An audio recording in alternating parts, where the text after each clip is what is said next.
Welcome back to Set Apart Homestead. It's Travis, and thought I'd bring something up that I've been following the news, and I'll be honest with you, I don't have a lot of specific information on other than just what I've read in the news. Mostly it's just a kind of a gut feeling.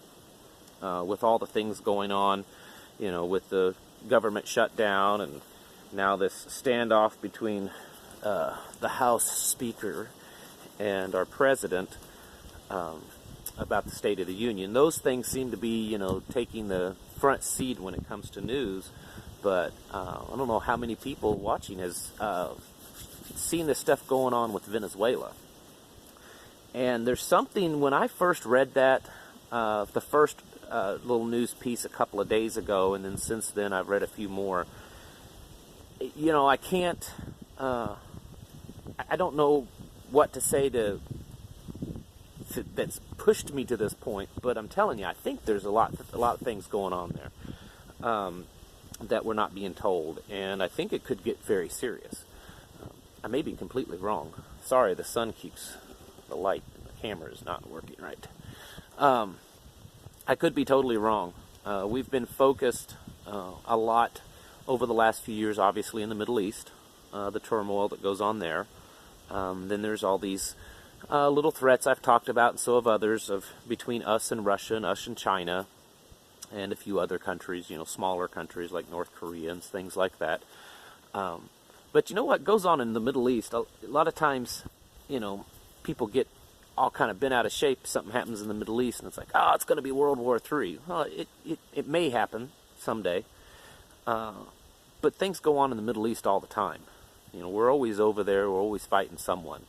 So, I don't think that every time we find a new enemy in the Middle East that it's going to be the new apocalypse happening. Venezuela is a little different. Chavez is out, and this new guy, I can't remember his name, has kind of taken his place and supposedly won re-election, although I'm sure very shadily. Probably not a legitimate win, but he's claimed that he's, won re-election as the president again. There's this young guy that was kind of running against him that, also makes a claim that he won, that he's the legitimate, has the legitimate right to be president of Venezuela, and has claimed that he is won. Although the other guy, and I can't remember, sorry, I should have had the names.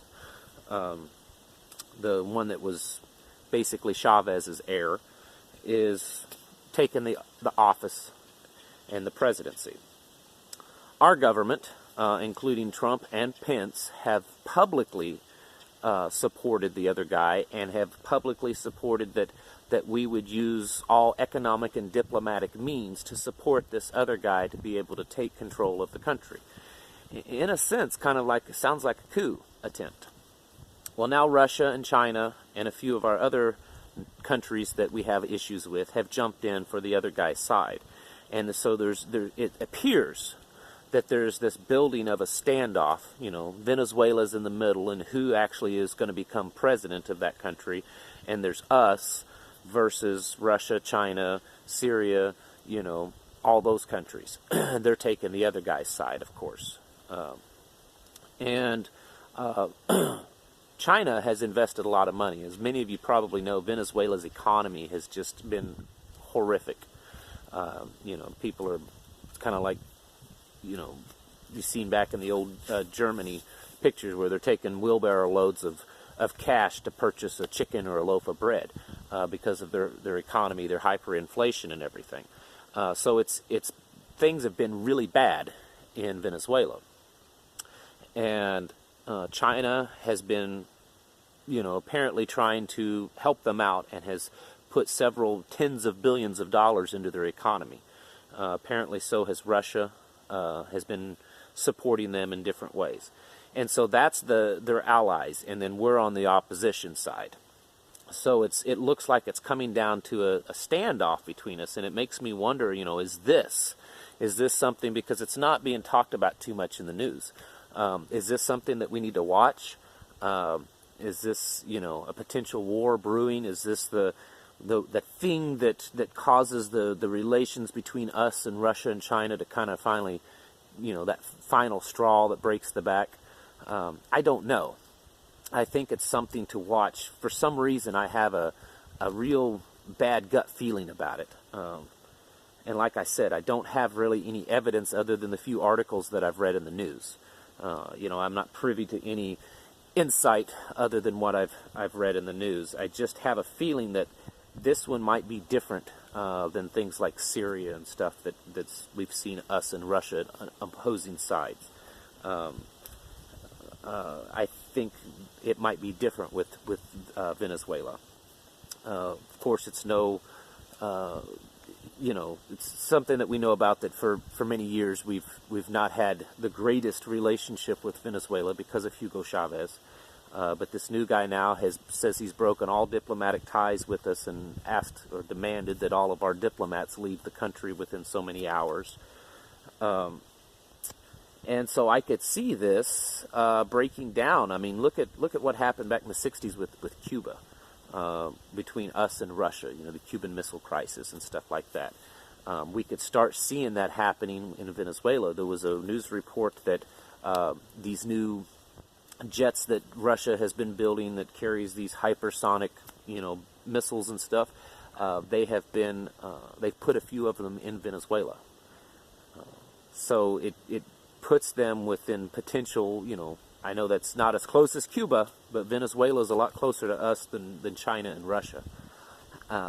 So it puts us in a more vulnerable situation, having them there and Russia starting to maybe put, arms in their country. Sorry about this, sun. I'm trying to find the right angle.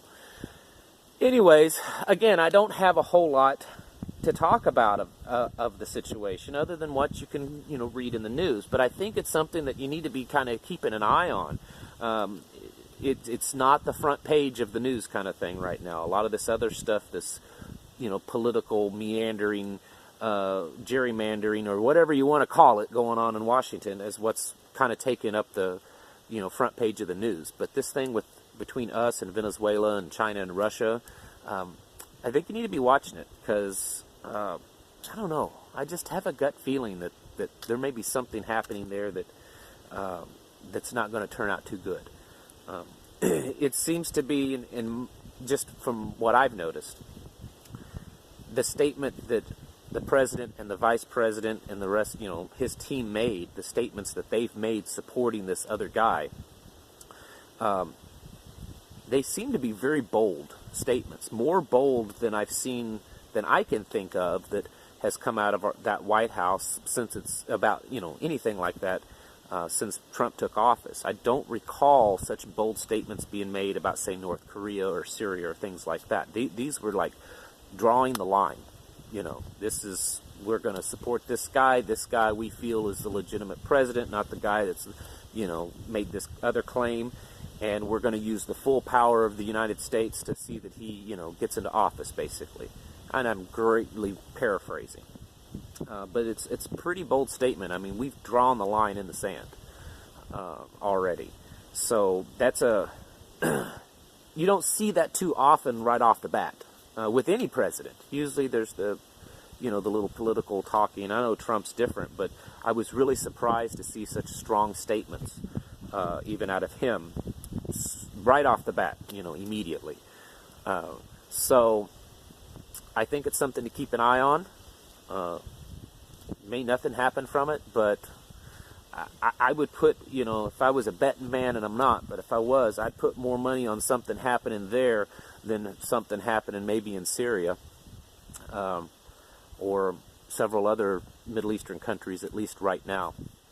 It may not be necessarily a war in Venezuela, but it could be something like the Cuban Missile Crisis, where Russia's using it as a staging ground to put their, troops and equipment, and it creates, more hostilities between us and them. And of course, China's really involved in it too. They've got a lot of money invested in Venezuela, so they're definitely have a big, part of it. Anyways, it may not be a whole lot in this video, other than just to kind of make you aware of it, make you aware of what's going on that the news media seems to be kind of not paying a lot of attention to. But keep your eyes on Venezuela. Get online, do some Googling, and see what's out there about what's going on, and kind of get up to speed on it, because I have a gut feeling that there's going to be a lot more happening down there. All right, that's about all I have today. I think so anyways. You guys and gals have a good day. I'll catch you in the next video.